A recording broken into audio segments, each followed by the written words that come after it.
500 రోజులల్లా BRS అధికారంలోకి వస్తుంది అని ట్విట్టర్ టిల్లు అంటుండు. నేను చెప్తున్నా 500 రోజులు కాదు 5000 రోజులైనా సరే కేసీఆర్ సీఎం గాడు.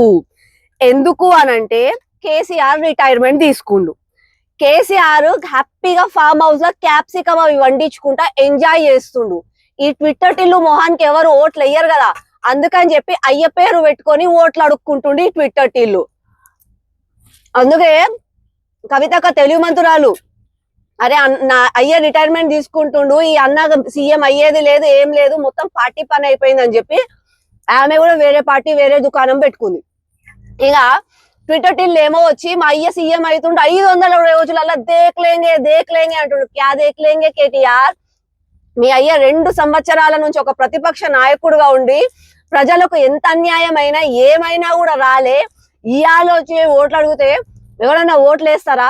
బీఆర్ఎస్ పార్టీకి ఓటేయాలనుకున్న జూబ్లీ హిల్స్ ప్రజలు, బీఆర్ఎస్ కార్యకర్తలు, దయచేసి మీరు బీఆర్ఎస్ కి ఓటేసి అది మూసీలో పడేసినట్టే.